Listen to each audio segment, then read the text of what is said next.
Assalamualaikum sahabat Islami keren. Kiamat kubra ialah hari berakhirnya kehidupan seluruh manusia dan peristiwa kehancuran alam semesta serta isinya secara menyeluruh dan bersamaan. Dalam Al-Quran dan hadis juga sangat banyak yang menjelaskan bagaimana mengerikannya peristiwa yang satu ini. Dan kita juga sudah sangat sering mendengar pembahasan tentang tanda-tanda kiamat besar seperti turunnya dukhan yang menyelimuti bumi, keluarnya Dajjal dan sebagainya. Namun ketika mendengar hal ini, justru membuat kebanyakan dari kita terlalu berfokus pada tanda-tanda tersebut dan justru menunda-nunda amal soleh karena mengingat tanda-tanda kiamat besar itu belum terjadi.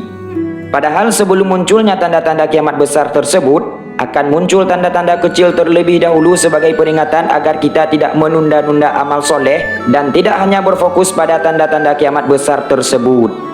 Pada video kali ini, kita akan membahas tanda-tanda kecil dari kiamat agar kita tidak kaget atau terkejut ketika datangnya tanda-tanda kiamat yang besar. Sebelum kita mulai, jangan lupa subscribe ya, karena subscribe tidak memungut biaya dan juga tidak mengurangi jatah umur kita hidup di dunia. Gitu ya.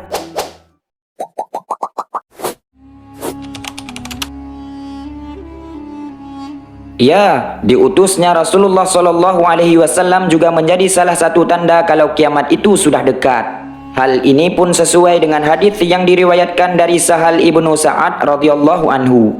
Ra'aitu Rasulullah sallallahu alaihi wasallam qala bi isba'ihi hakadha bil wusta wallati yalil ibham bu'ithtu was-sa'atu kahataini, yang artinya aku melihat Rasulullah SAW mengisyaratkan dengan jari telunjuk dan jari tengah yang dirapatkan, seraya berkata, aku diutus, sedangkan jarak antaraku dan kiamat seperti dua jari ini. Hadis riwayat Imam Bukhari radhiyallahu anhu.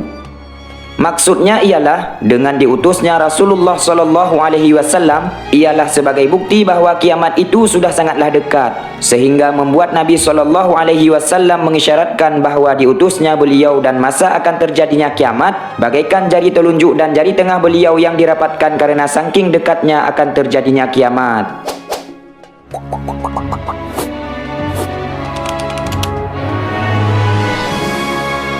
Diceritakan, seorang Arab Badui bertanya kepada Rasulullah SAW, kapan terjadinya kiamat?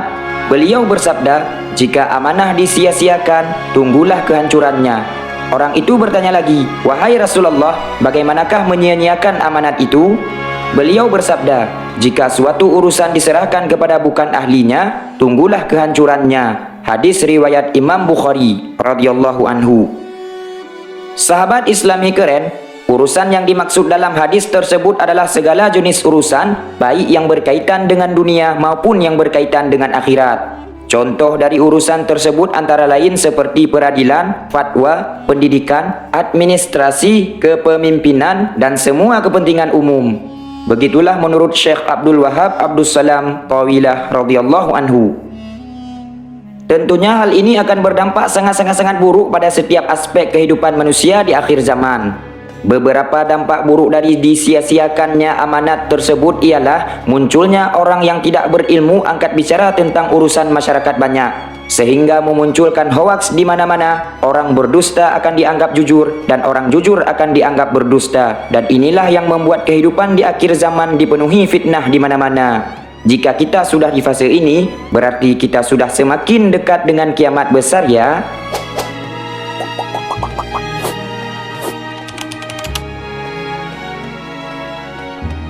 Dalam sebuah hadis, ketika Rasulullah SAW ditanyai oleh malaikat Jibril mengenai tanda-tanda kiamat, lalu Rasulullah SAW bersabda, antalidal amatu rabbataha wa antaral hufatal uratal alata ri'a asyai yatatawaluna fil bunyan, yang artinya, jika budak wanita telah melahirkan tuannya, serta kalian melihat orang yang bertelanjang kaki dan tidak memakai baju, yakni para pengembala kambing berlomba-lomba meninggikan bangunan. Hadis riwayat Imam Muslim radhiyallahu anhu. Imam Nawawi radhiyallahu anhu menjelaskan bahwa maksud budak wanita melahirkan tuannya adalah jika seorang laki-laki memiliki budak wanita lalu berhubungan dengannya dan budak itu melahirkan anak. Anak tersebut kemudian berstatus sebagai tuannya. Pendapat Imam Nawawi ini mewakili pendapat mayoritas ataupun kebanyakan ulama.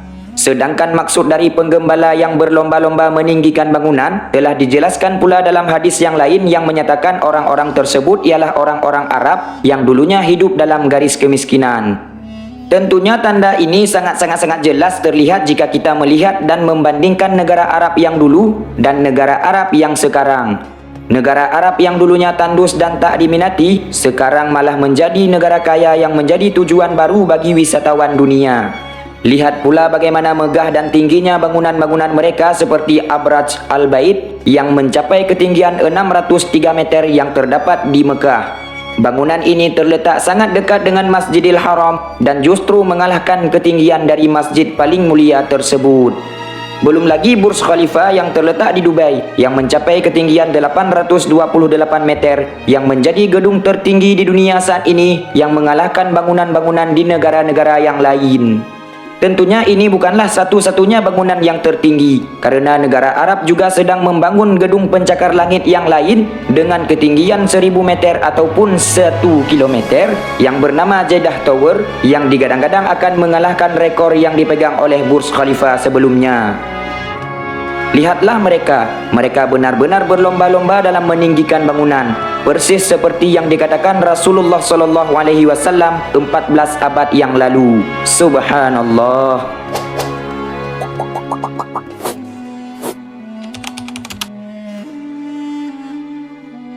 Sahabat Islami keren, Sungai Efrat merupakan salah satu sungai yang memiliki ikatan sejarah kuat dengan ajaran Islam. Sungai yang menjadi sumber mata air di Anatolia, Turki dan bermuara di Teluk Persia itu berkali-kali disebutkan dalam berbagai hadis.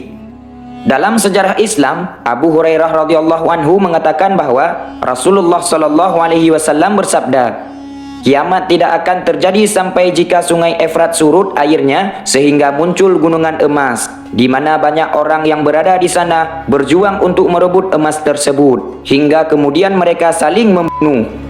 Hanya satu orang yang selamat dari 99 orang dari 100 orang yang berjuang, dan setiap yang terlibat dalam perang berkata, mudah-mudahan akulah orang yang selamat itu." Sahabat Islami keren, keringnya Sungai Efrat ini tidaklah secara tiba-tiba atau bim salabim abra-ketabra, namun kekeringannya berlangsung secara bertahap-tahap. Hal ini pun diperkuat oleh penelitian dari ilmuwan NASA yang mengungkapkan bahwa kiamat memang sudah sangat dekat.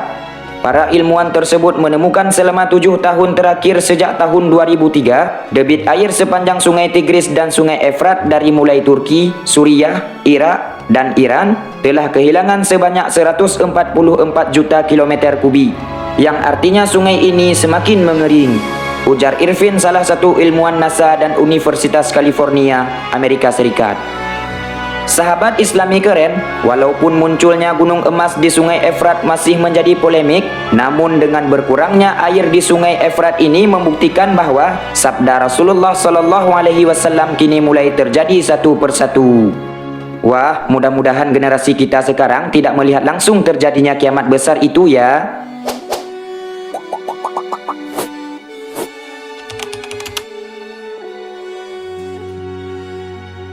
Sahabat Islami keren, kebun kurma Baisan merupakan kebun kurma yang berada di Al-Ghaur Utara, yakni di negara Palestina dan berdekatan dengan Sungai Jalud. Nama Baisan ini merupakan nama dari lokasi kebun kurma tersebut. Kebun kurma Baisan adalah sebuah wilayah yang sangat subur dengan tanaman kurma yang sangat banyak dan berbuah cukup lebat. Di dalam sebuah hadis, Rasulullah SAW bahkan menjadikan kebun kurma Baisan ini sebagai salah satu tanda bahwa kiamat sudah sangat dekat. Kebun kurma yang dulunya sangat berbuah lebat, pada tahun 2015 mulai mengalami penurunan jumlah produksi.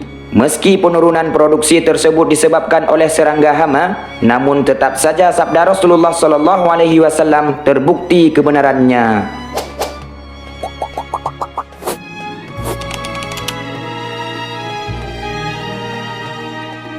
Sahabat Islami keren, peperangan besar antara umat Islam dan Yahudi di akhir zaman disebut juga menjadi salah satu tanda kiamat.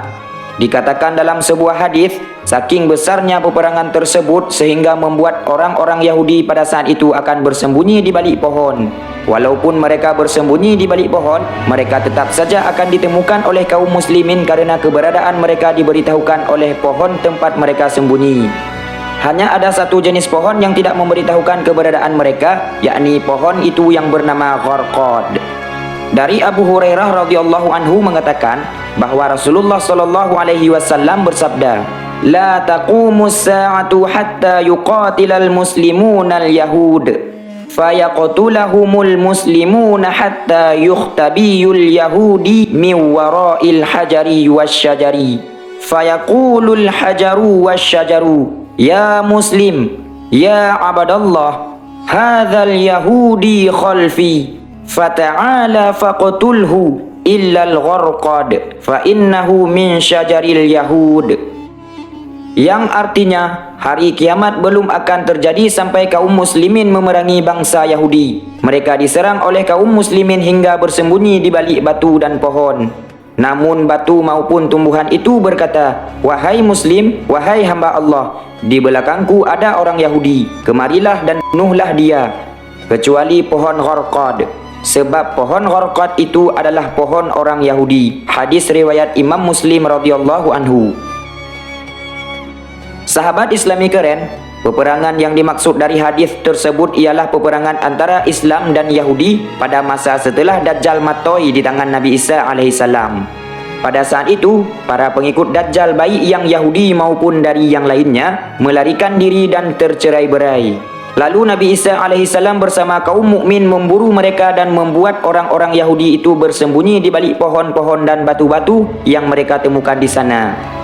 Allah Subhanahu wa Ta'ala membuat batu-batu dan pohon-pohon tempat persembunyian mereka dapat berbicara.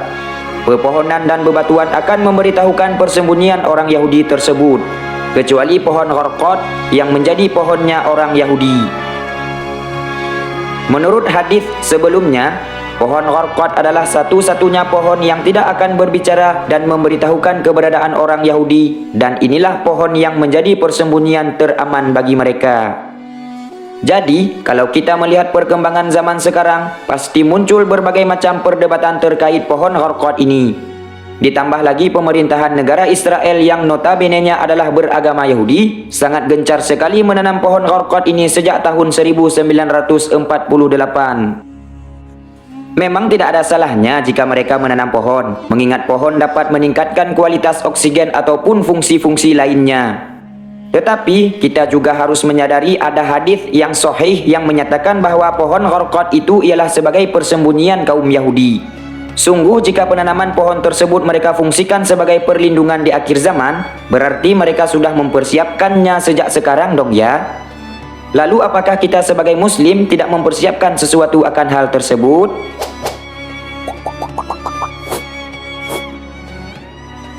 Sahabat Islami keren, itulah beberapa tanda kecil dari kiamat kubra yang sering kita abaikan, yang channel Islami keren rangkum dari beberapa sumber. Sungguh sangat banyak kekurangan pada penyampaian dan informasi yang saya berikan. Tapi semoga saja dengan video singkat ini bisa meningkatkan pengetahuan dan keimanan kita. Amin ya rabbal alamin. Wallahu a'lam bissawab. Saya Azmi mewakili diri sendiri mengucapkan terima kasih banyak atas segala perhatian. Mohon maaf atas segala kesalahan pengucapan. Akhirul kalam. Wassalamualaikum warahmatullahi wabarakatuh.